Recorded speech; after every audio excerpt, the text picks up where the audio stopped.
Saat berjualan, Polo ternyata tidak hanya mangkal di satu daerah saja. Konsumen Polo kebanyakan adalah anak-anak di sekolah.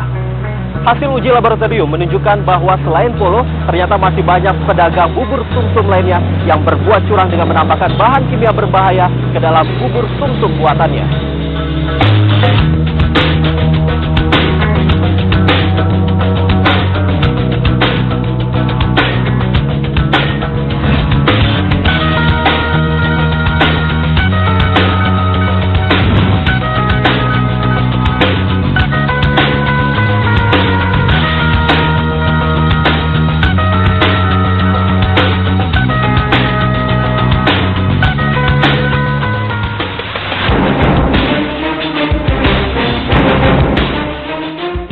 Sejak pagi menjelang, Polo sudah disibukkan dengan proses pembuatan bubur sumsum dagangannya. Namun sayangnya, panganan yang lezat yang biasa dikonsumsi di pagi hari ini harus berbalut berbagai kecurangan. Dalam proses pembuatan bubur sumsumnya, Polo menggunakan campuran titanium dioksida sebanyak 1 sendok makan.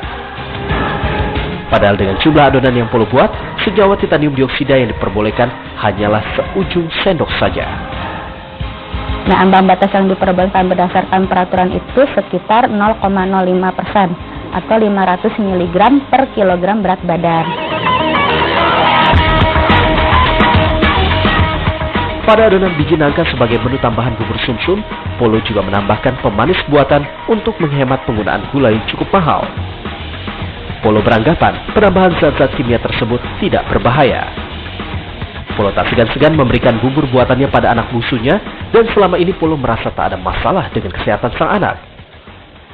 Padahal bahaya zat kimia seperti ini bersifat akumulatif dan berefek jangka panjang. Ya kan, itu cuma sedikit, cuma sedikit campurannya. Itu memang menurut peraturan tidak boleh bahaya, tapi cuma sedikit untuk menunjang penghasilan. Kalau alat tahu kayak dikasih, tapi nggak apa-apa itu.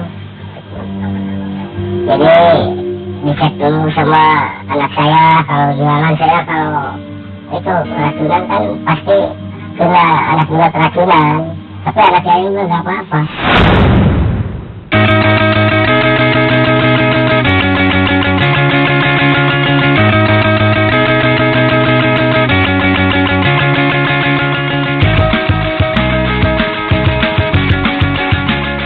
Polo kemudian mengajak kami berkeliling mengikutinya berjualan bubur sumsum.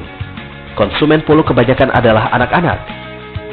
Polo tidak pernah mangkal di satu daerah saja ketika berjualan karena pelanggannya juga banyak di komplek perumahan. Itu yang beli kadang-kadang kebanyakan anak-anak di sekolah. Ibu-ibu kalau di perumahan ibu-ibu kadang-kadang ada seorang dua orang, kebanyakan yang beli itu anak-anak sekolah.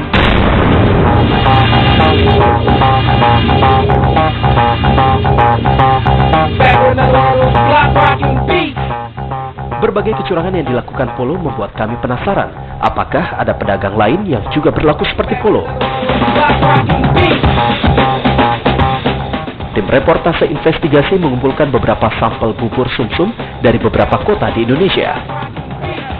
Sampel tersebut kemudian kami uji di Laboratorium Fakultas Teknologi Industri Pertanian Universitas Padjadjaran.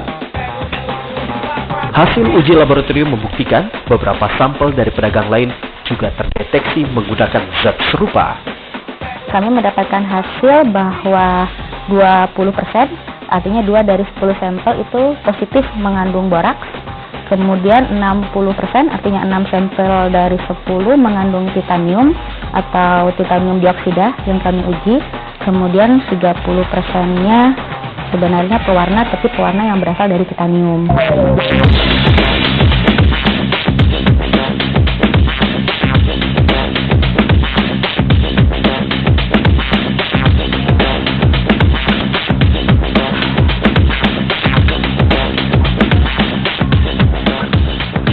Dari hasil uji laboratorium, tim reportase investigasi menemukan Heri, seorang pedagang bubur sumsum yang berlaku jujur dalam mengolah dagangannya. Meskipun pendapatannya pas-pasan, Heri yang sudah berdagang bubur sumsum selama 3 tahun ini tak pernah tega mencurangi konsumennya. Bila dagangannya tak habis, ia bagikan ke tetangga-tetangga sekitar rumahnya. Bila buburnya sudah basi, lebih baik bagi Heri untuk membuang buburnya. Oh, kalau nggak habis mah ya dibagiin aja sama tetangga. Kalau misalkan nggak mau ya udah dibuang aja gitu. Itu nggak rugi kan kalau dibuang kayak gitu kan? Oh, enggak, yang penting ada lebihnya lah sedikit juga, nggak apa-apa. Namanya juga usaha. Pengawet segala macam itu untuk gimana? Nggak tertarik sebagai bahan pengawet segala macam? Enggak, karena apa untungnya buat saya gitu.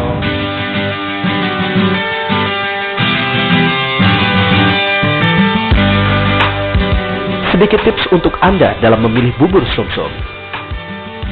Pilihlah bubur sumsum yang berwarna tidak terlalu putih bersih. Bubur sumsum yang terlalu putih bisa jadi diolah menggunakan titan. Bubur sumsum yang didiamkan beberapa saat jika tidak dicampur zat kimia boraks akan sedikit terpisah dengan air. Sedangkan yang menggunakan zat kimia akan tetap menggumpal.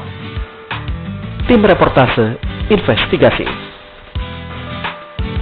Semoga informasi tadi dapat bermanfaat untuk Anda. Selalu jeli dan teliti saat membeli dan juga memilih makanan yang akan Anda konsumsi. Anda jangan kemana-mana karena sejumlah informasi pilihan telah kami rangkum dalam Reportase Utama.